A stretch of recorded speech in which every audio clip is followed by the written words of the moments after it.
Hello, my name is Kevin Ellis, local president of 2338 at the John J. Pershing VA Medical Center in Poplar Bluff, Missouri. This is about the fourth or fifth take we're trying to get this done on. I'm a little bit under the weather, so if you see me reach for my water bottle or reach for my chamomile tea, it's because my throat's getting a little bit scratchy, okay? However, I've been a union president now for about 20 years. I've been a union representative for about 20 years. I've been a union president for 12. I've served in about every capacity within a union that one could probably imagine, from steward to chief steward to president to assistant treasurer to secretary, just whatever area we needed help in. I just found myself to be helping in that area. Now, I've been employed at the John J. Pershing for about 20 years.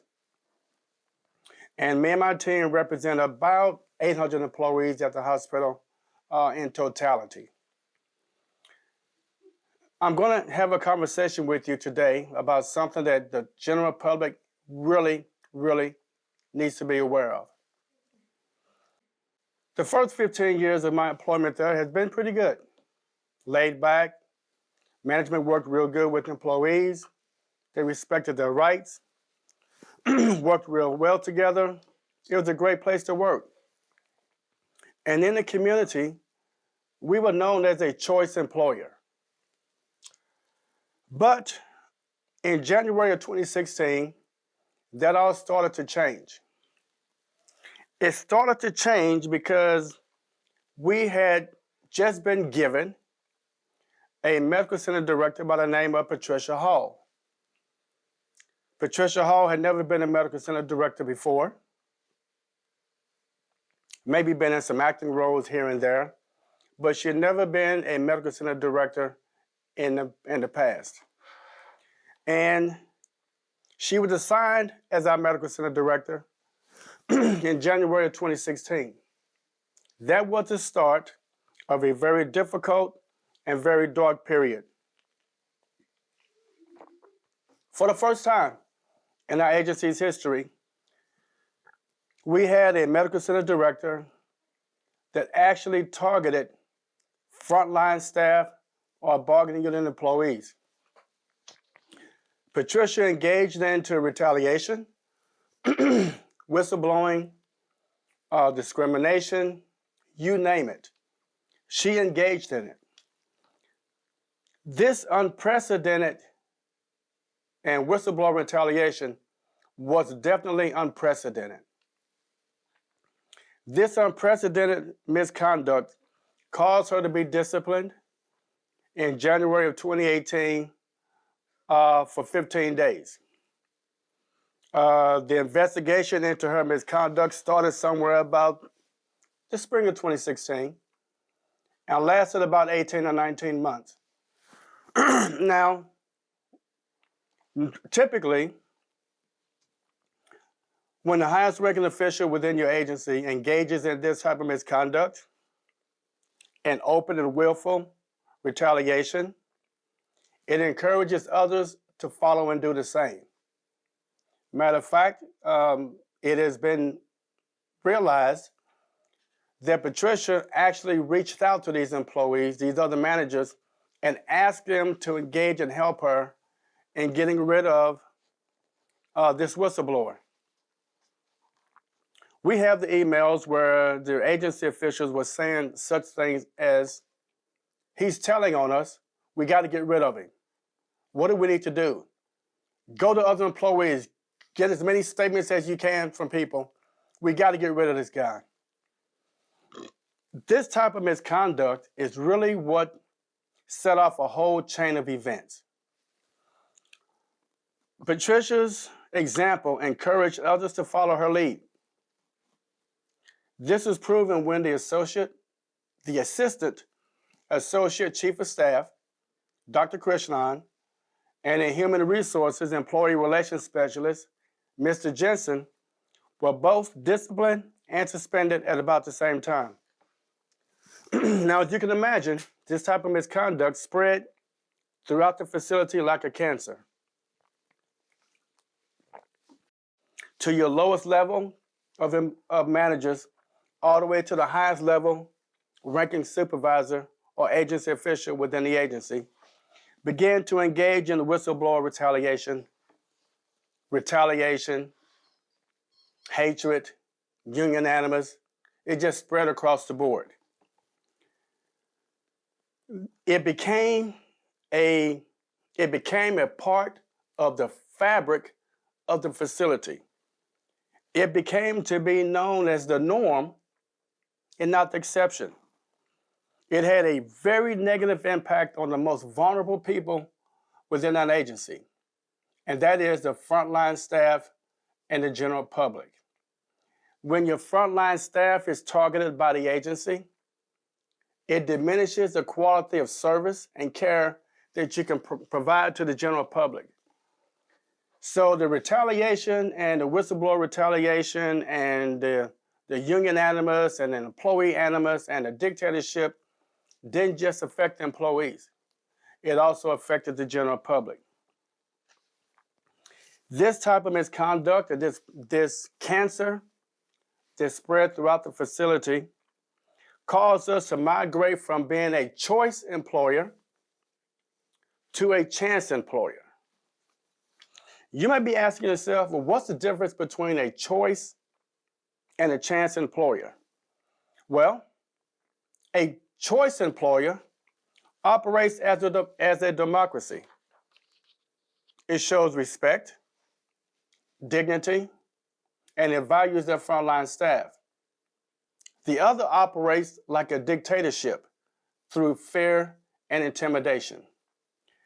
If you want a perfect example of what it's like to operate in an area of fear and intimidation, the last administration we just left from underneath that occupied the White House and ruled with fear and intimidation. Just listen to what's happening in the news today and what's being reported.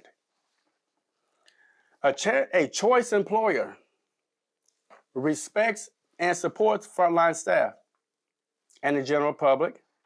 A choice employer ensures employees' wages are paid and paid on time.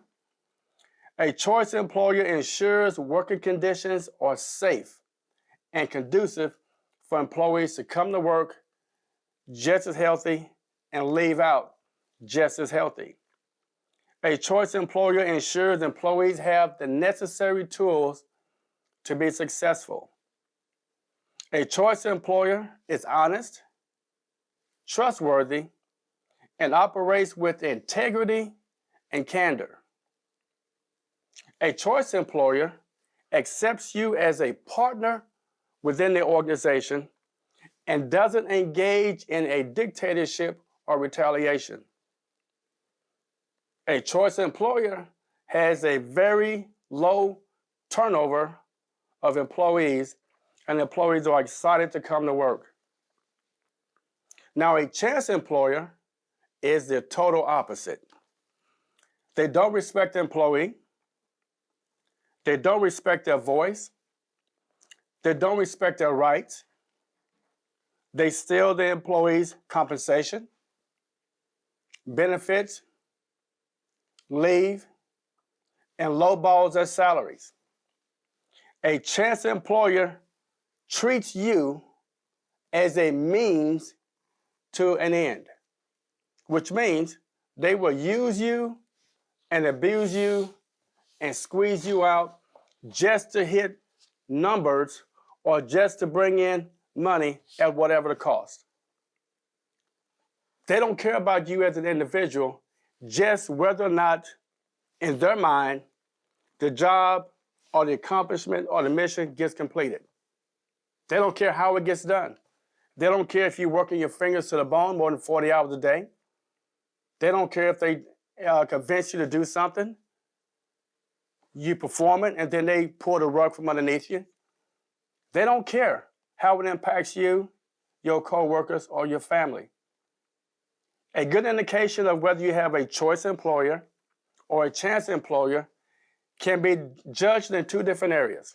One, the amount of litigation your agency is engaged into. Litigation tells you a whole lot, whether your agency communicates with the employees or whether they shun them. And the second way that you know is by employee satisfaction scores. Employee satisfaction scores lead to high levels of turnover. And when you have high levels of turnover, you can't keep good employees.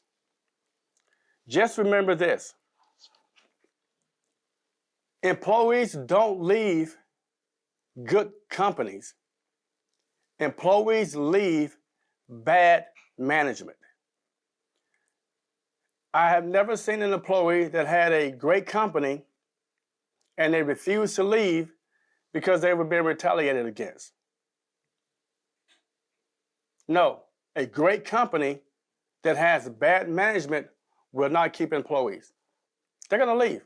They're not going to stay there because they're not happy and they don't want to put up with the level of distrust, dishonesty. They just don't want to do it. So I'm coming to you because I've been notified that our agency is going to soon begin asking members of the public to join their team, meaning they want you to come work for them at the Department of Veteran Affairs in Poplar Bluff, Missouri at the John J. Pershing VA Medical Center. I'm saying this to you as a public because you need to ask yourself the question, am I joining a choice employer or am I joining a chance employer? I feel like as a member of the general public, when you get ready to apply for a job at the VA, at the local VA, that you have a right to know how leadership treats their staff. Now, the Department of Veteran Affairs as a whole, as an overall, is an awesome place to work. It is a great place to work.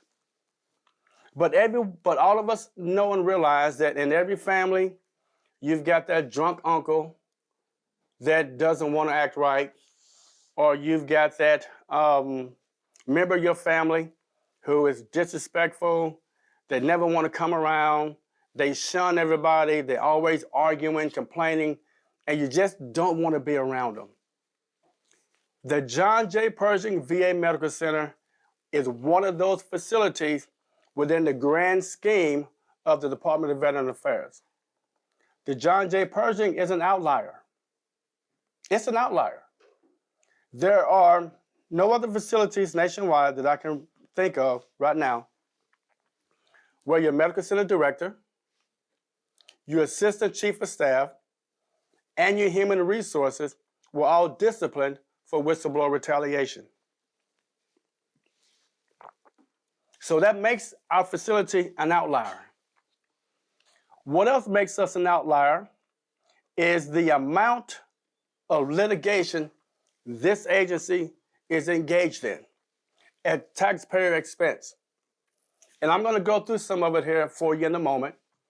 And I want you to ask yourself the question as I'm going through this, is the agency, the John J. Pershing VA Medical Center, is it a choice employer or is it a chance employer? You will get the opportunity to make that determination once I give you the facts of what's occurring right now today, even as we speak. We have an employee named Sonia Ellis. Sonia was treated as a chance employee. On or about August 11th of 2017, Sonia heard Human Resources, Denise Smith, and now deceased Terry McMurray, EEO mediator, say to one another that they were going to find a way to terminate the employment of Kevin Ellis, which is me, the union president. And they were going to find a way to do it by going around the union.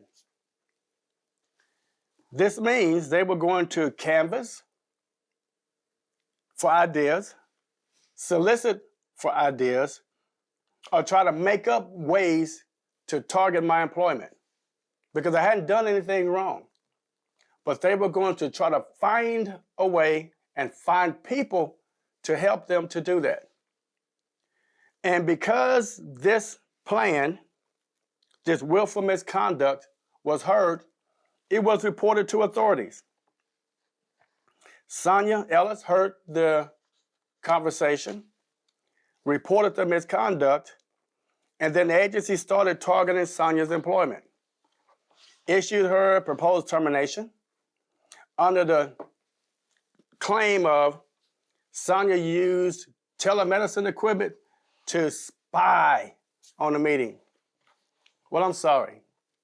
This is the VA Medical Center, and there are no spies in a healthcare facility. We treat patients. It's not the CIA. It's not the FBI. It's not some spy organization. It's a medical center. And because Patricia Hall and her plan had been discovered, they began to target Sonia's employment. As a matter of fact, they issued her a proposed termination in, I think, November 2017. And Patricia Hall sustained that termination in December 2017. And she said in her response that Sonia could not separate her union duties. Well, that within itself tells you that Sonia is being targeted because she reported a behavior. Now, earlier you heard me say that there was a whistleblower that caused her to get suspended. That whistleblower was Dr. Dale Klein. Dr. Dale Klein reported some misconduct. It was validated by the OIG, the Office of Special Counsel, and the Office of Accountability and Whistleblower Protection. It was validated. His allegations were true. And that's the reason why Patricia Hall got suspended. Now comes Sonia Ellis. She's making a report about misconduct, and it's safe for anyone to assume that Patricia Hall is now going after Sonia for reporting her behavior. And that's what she did. In December 2017, she terminated her. A few months later, in April of 2018, we arbitrated the case, and a federal arbitrator returned Sonia to full duty with full benefits. The arbitrator stated in his ruling that the agency did not have just cause to terminate Sonia's employment, and they was ordered to return her back to full duty. Well, not only did that cause them to return her to full duty, it also said one other thing. And this is important. It says Patricia Hall once again exercised bad judgment. Sonia was treated as a chance employee by a chance employer. A choice employer would have never engaged in that behavior. And for the first 15 of my 20 years of working at the facility, that didn't happen. We have another employee by the name of Harold Lampley. Harold Lampley is a service-connected veteran. Harold, due to his service-connected injury, requested a reasonable accommodation. Now, this is going to probably surprise you, but put your big boy, big girl clothes on. But his supervisor, Jill Edelman, actually told Harold, when he requested a reasonable accommodation, that he can hold out both hands. And he can shit in one hand and wish in the other one. As a matter of fact, when Harold went into surgery, while he was on the surgery table, Jill Edelman counted him AWOL while he was in surgery. That is not a choice employer. That is a chance employer. Now, can you imagine your supervisor while you on the operating table creating mischief and misconduct while you engage in surgery? How much lower can it get? Harold's next line supervisor, and I'm going to butcher this name, Shaddad Hamadou Musa informed Harold that because he needed a service-connected reasonable accommodation, he was a problem. Now, with this type of a supervisory chain, what hope do you have? You're not a choice employer, you're a chance employer. Imagine a service-connected veteran needing medical care, needing a reasonable accommodation at a VA medical center from VA leadership, and he's being told because he has a service-connected injury and he requests a reasonable accommodation, he is a problem. Harold Lampley is treated as a chance employee by a chance employer. We have another employee by the name of James Vale. James Vale was also treated as a chance employee. James was illegally terminated in 2018 by his candorless chain of command and cowardless chain of command. The union litigated the illegal termination, and a federal arbitrator returned James to full duty in 2019. And that arbitrator decision was upheld and supported by the Federal Labor Relations Authority in January of 2018. However, the agency refused to return James back to work. The union then was forced to file what's known as the unfair labor practice for violating federal law. Just prior to the agency being brought up on charges and appearing before the administrative law judge, they agreed to return Mr. James back to full employment and honor the arbitrator's final and binding decision. However, there's a slight catch. Although Mr. Vale has been returned back to duty, the agency still owes Mr. Vale $250,000 in back pay with interest and all of his benefits. James was treated as a chance employee by a chance employer. We have another employee by the name of Mark Dragon. An arbitrator ordered the agency to promote and pay Mark Dragon for services he performed because the agency promised him in writing that if you perform these duties, we will promote you. Mr. Dragon, excuse me, performed the duties and in exchange expected to be promoted. The agency refused to promote him. They refused to honor their commitment. The union litigated the issue, and a federal arbitrator ordered the agency to pay and promote Mr. Mark Dragon and give him his due compensation and wages. Once again, like clockwork, the agency refused to honor the final and binding arbitrator's decision. It took nearly 2 years to force the agency to honor the award.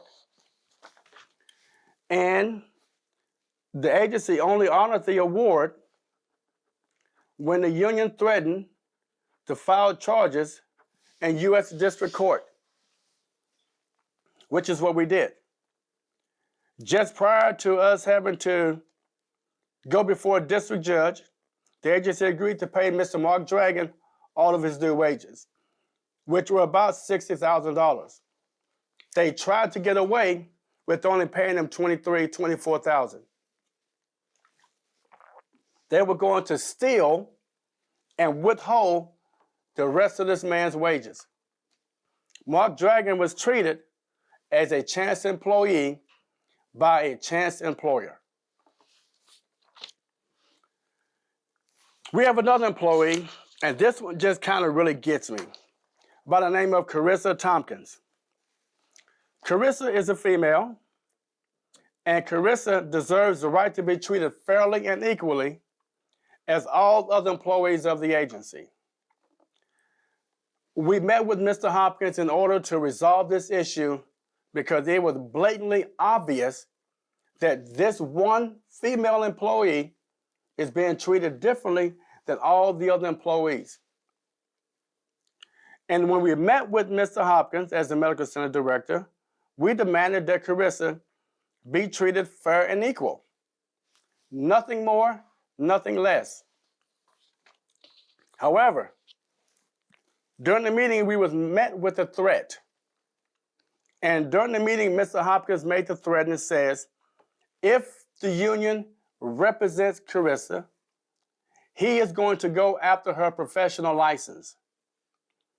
Imagine the highest ranking individual in the medical facility, the medical center director, making a threat to the frontline staff employee that if the union represents her, which we are required to do by law, that he's going to go after her license. The question is, why is he discriminating against this one female employee? What is it about her that sets her apart? Is it because she's female, white, long hair? Is it because she's a single mom with 2 or 3 kids? What is it about her that makes her to be a target of Mr. Paul Hopkins? What type of leadership example is this for your medical center director to engage in this type of behavior? If the highest ranking individual within the organization is unwilling to ensure equal and fair treatment of all employees, then who in the organization will do so?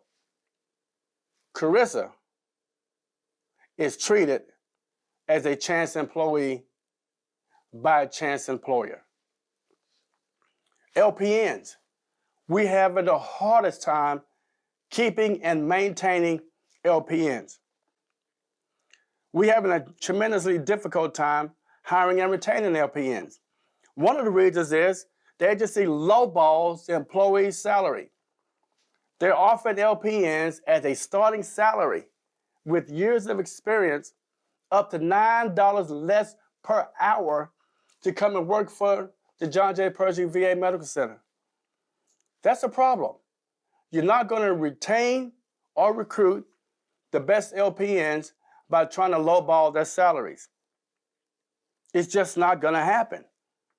LPNs are treated as chance employees by a chance employer. We have another LPN by the name of Tamara AFGE. Tamara AFGE is an LPN that worked at our West Plains CBOC. The agency hired her and lowballed her and gave her the lowest possible salary for her to come to work. And then gave her the highest level of responsibility as an LPN while they were short-staffed. And because Miss AFGE couldn't keep up with the high demand and high level of duties due to short staffing by the agency asked her to either leave or be terminated. Just showed up and said, here are your papers. Make a decision right now, leave or be terminated. Now, although we are litigating on behalf of Miss AFGE and we have a great chance of bringing her back to work, Tamara says, I don't want to come back and work for a place like that because they treated her like crap. She doesn't want to come back.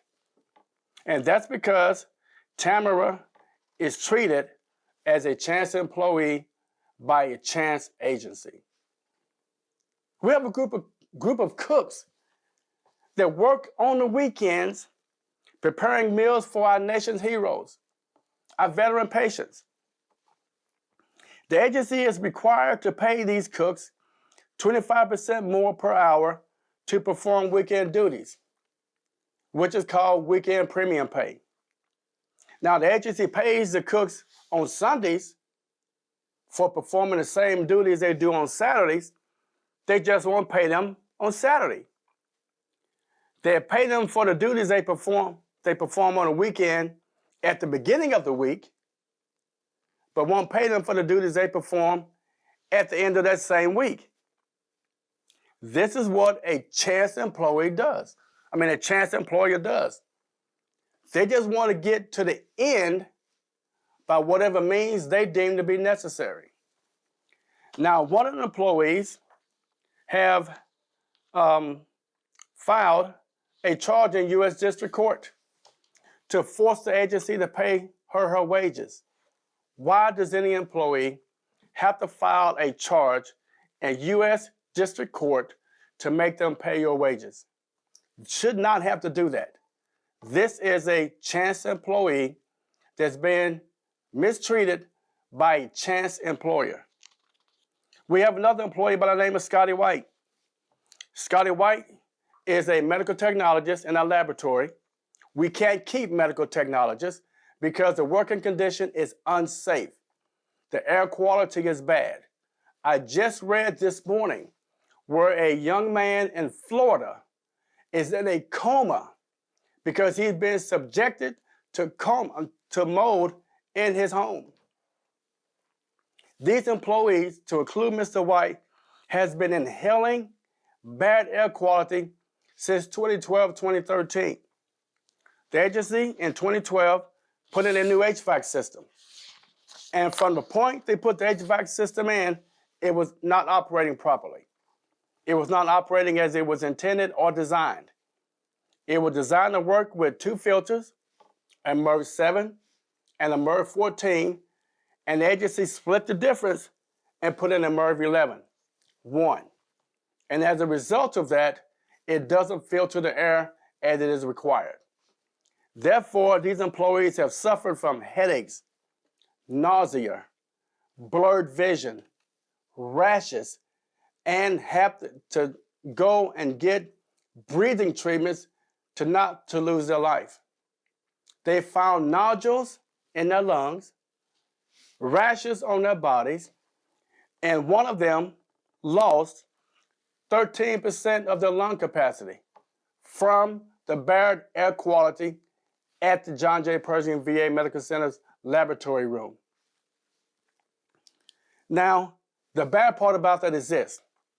Everyone in the safety department knew there was a problem. Joanne Miller, safety officer, knew there was a problem. Ashley Lepold, environmental care supervisor, knew there was a problem. Shane Minton, facilities management chief, knew there was a problem. Timothy Lowe, maintenance and operator supervisor, later safety officer, also knew there was a problem. Gary Robertson, maintenance and operations supervisor, knew there was a problem. How do we know? We pulled all the data, we pulled all of the work orders going back to 2013. And Timothy Lowe and Shane Minton and Gary Robertson all knew the HVAC was a problem because they saw the physical work orders telling them the room is musty, it's hot, the floors are sweating, there's black soot all over the computers, we're about to slip and fall, we need help, it's hot, it's humid, it's cold. They had written documentation displaying to them for years there was a problem. They didn't do anything about it. They called in a young man to do some testing by the name of Robert Jurgel from Jurgel and Associates, who came in and tried to cover for the agency. Mr. Jurgel came in on a day he was scheduled to do testing. He came in the evening prior, collected an outdoor sample.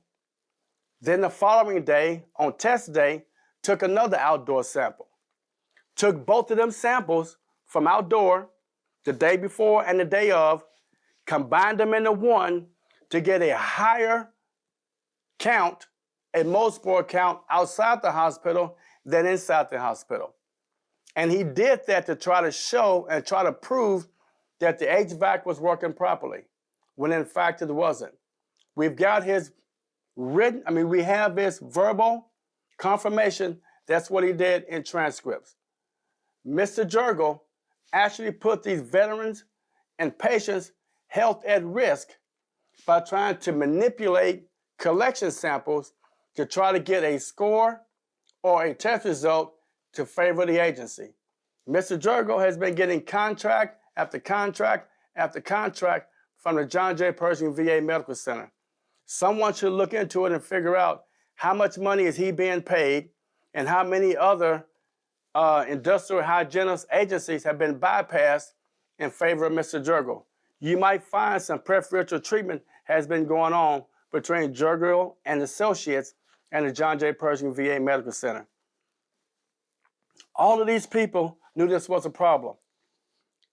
The agency's attorney, Dane Roper, Ginger Potts, Quality Control Manager, Kimberly Atkins, Associate Director, Chandra Miller, Associate Director of Patient Care Services, Brenda Norton, Laboratory Supervisor, who just retired a couple of months ago, and the Medical Center Director, Paul Hopkins, have all for the past 3 years tried to downplay and perpetuate a story they knew that was false.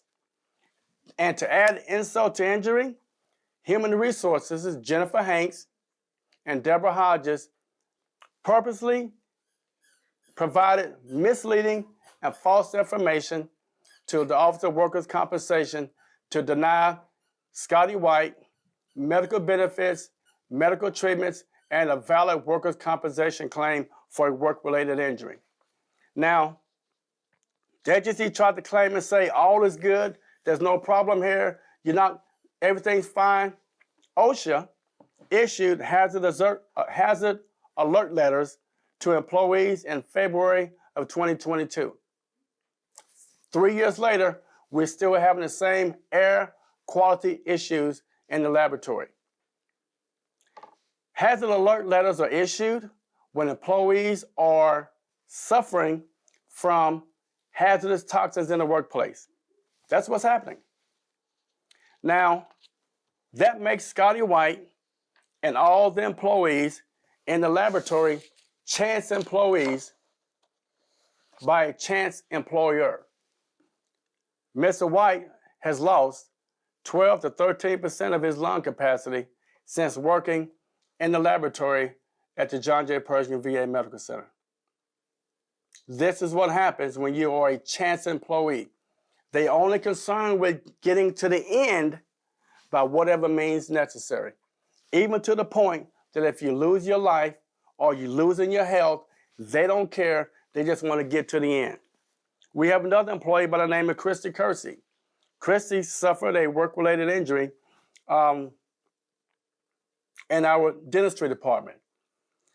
Christy suffered or contracted COVID, got over it. 3 weeks later, the agency required her to get vaccinated. She asked him, is it safe for me to get vaccinated after 3 weeks of recovery? And the agency said, yes, it's safe. Come on, let's get vaccinated. When she did, she almost lost her life. And she spent the past 2 years, now finally has gotten our workers' compensation claim approved because of the union, but she's having to get special treatment because of what the agency did to her. And here's a kick in the pants. LaWanda Newton, the agency's reasonable accommodation supervisor, told her and her representative who were trying to help her to, and I'm going to quote this, shut up. The next thing they did was told Christy, well, maybe you should go out on medical disability. Just leave, just go. She didn't do anything wrong. So she's an employee, she gets injured on the job, you don't help her, and then you tell her to shut up when she's trying to get help, and then tell her, well, just go get a medical disability and leave. That is a chance employee working for a chance agency. We have another employee by the name of Katina Dudley. Katina is a disabled American citizen, works for the agency. She's a medical support assistant, doing a great job. She has a medical need. The agency doesn't want to meet the needs. They haven't paid her wages in nearly 3 months. And they told her also, hey, go take a medical disability. Wait a minute. We don't tell disabled American citizens who can work to go take a medical disability just to kick them out the door. That is a sign of a chance employee and not a choice employer. We have another employee by the name of David Kuntz. David Kuntz was illegally, indefinitely suspended without just cause. In 2018, they just told him to come back to work.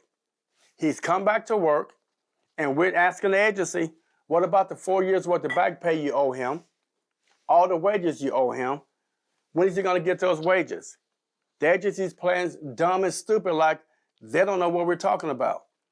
David is being treated like a chance employee. We're going to litigate the case.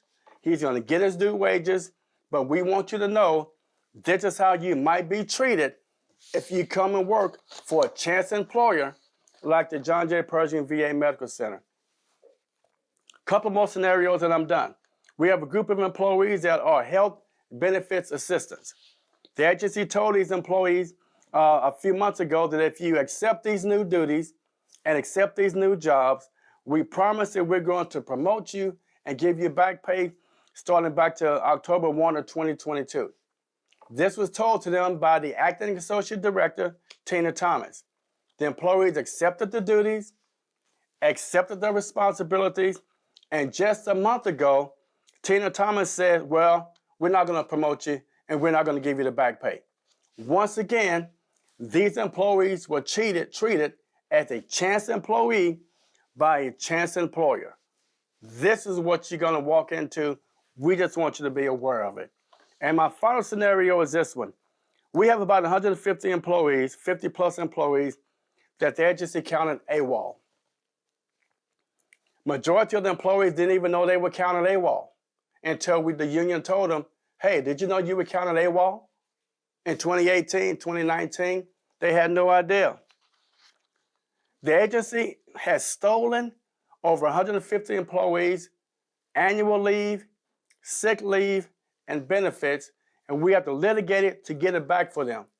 That makes all of these employees chance employees at a chance employer. And the cases will have to be litigated at whose? At taxpayer expenses. Now, I said all of that to say this. You can make your own choice. But I would be remiss in my duties if I didn't tell you what you might be walking into. Because either I explain it to you now, or if you decide to come and join the team, I will be explaining it to you later. I would rather be telling you up front what you're walking into so that you can be aware of it. So here's what I would ask you to do. Before you consider joining the John J. Pershing VA Medical Center team, pick up the telephone or your computer and call Paul Hopkins, the Medical Center Director, at 573-778-4690 or email him at the email address paul.hopkins@va.gov and ask him, am I going to be another chance employee that you treated the other employees like? Call the Associate Director, Kimberly Atkins, at 573-778-4553 or email her at kimberly.atkins@va.gov. Call the Associate Director of Patient Care Services, Chandra Miller, at 573-778-4626 or email her at chandramiller1@va.gov. Or call the Business Office Chief, Tina Thomas, at 573-772-2505 or email her at tina.thomas4@va.gov. Ask them the question, am I going to be working for a choice employer that respects me as a human being, respects me as a citizen, they respect my voice, my concerns and my rights, or will you treat me as a chance employee like you did Sonia Ellis, James Vale, Harold Lampley, Mark Dragon, licensed practical nurses, the kitchen cooks, Scotty White, Christy Kersey, Katina Dudley, David Kuntz, or 150 plus employees that you can count at AWOL and stole their wages. Ask them, how will you be treated? You deserve a right to get an answer from them before you decide to join their team. I would rather you to know up front the type of employer that John J. Pershing VA Medical Center is. Everything I've told you is based on fact. We have the documentation to prove it and to show it. All right, so with that being said, I'm going to sign off today. I want to wish all of you a happy and a prosperous 2023. Happy New Year, and God bless you.